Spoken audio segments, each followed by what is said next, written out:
give a synopsis to Russell Jones, the Veteran Service Officer, so when the file came to him, he could concentrate on making sure that the claim was done right, making sure that it was prepared so that it could not be overturned, so that if it was denied, the appeal would be successful. And interestingly enough, we got a lot of pushback from ODVA, that's the Oregon Department of Veterans Affairs, because of privacy issues. And we simply said, we're protecting people, we have confidentiality agreements, we have HIPAA agreements, we have training, and we're going to continue to do it. And finally, ODVA has come back to Wasco County and said, you're right, you're the model, and now can you explain to other people how you're doing it and why you're so successful? Very good. Yeah, that's a great story. I've not heard that whole story myself. Oh, okay. So that's really inspiring. I think that'll a lot of veterans and veteran service officers that watch this vlog will appreciate hearing that kind of information. And I know that if they want to talk to Russell or Patrick Wilburn, the other veteran service officers there, or any of the veterans who are intimately involved, that we would be glad to share things and help them understand why that works. If you go to ODVA now, they will concur that they agree that this is the way it should be done, and it lets us process more veterans with less time required by the veteran service officer. And so we went from, I think, 300,000 a year new benefits to well over 1 million a year now, with only 3,000 veterans, and that's been every year, $1 million new benefits, $1 million new benefits. And so right now I'm serving as mayor of the Dalles, and that's one of our biggest economic development factors in this town, is the new money that's coming in both medical services and benefits to veterans. People who at times, you can go through individual stories and find people that were almost out on the street, and suddenly their claim was successful, they got a back check, they were able to move into a living space, buy a car, get medical benefits, and just turn their life around. Yeah, I mean, veterans deserve the benefits that they earned. That's right. They deserve no more, no less. That's right.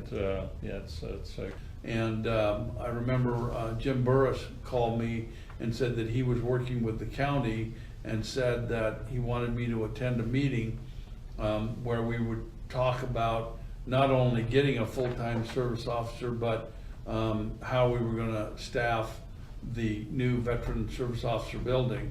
So now we have a 5-year contract for that transportation building, which is now the Veteran Service Office, at $1 a year. The county pays everything maintenance-wise inside, and the city pays everything outside. And that's the city considers that support of veterans. So with the new facility, highlight a little bit about how that's changed in the community. What other veterans are telling you about? Well, our walk-ins are incredible. For one thing, you know, the transportation center, now the Veteran Service Office, has got a great big sign out front. It's on Federal Street, which is literally in the middle of the Dalles on 2nd Street.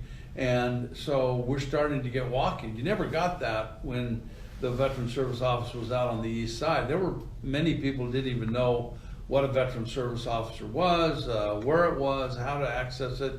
But we get people now walking in every day still, and saying, it feels very good to have, at least in Wasco County, a very strong, functional Veteran Service Office that can go to battle and fight for you, and be supported by a good volunteer staff, and won't quit.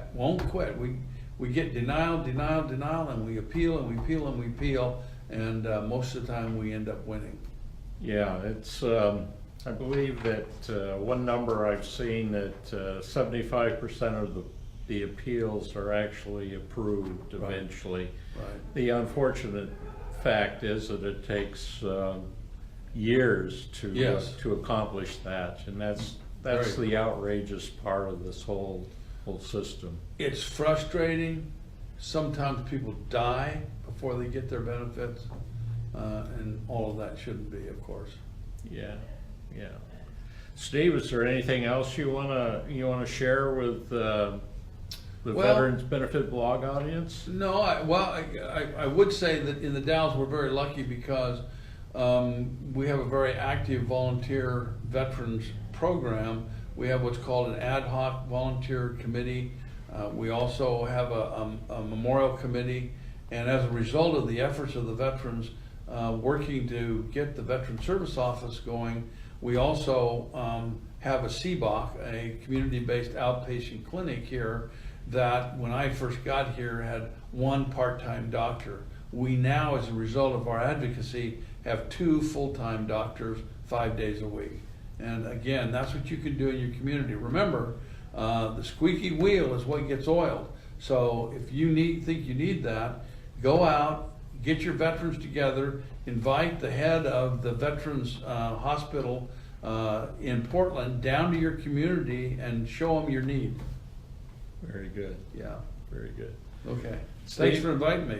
Yeah, it's great to have you, and I'm sure that people watching this video blog will learn a lot and take some action. Yep, So, and just remember, even if you got PTSD, you can figure out how to move forward.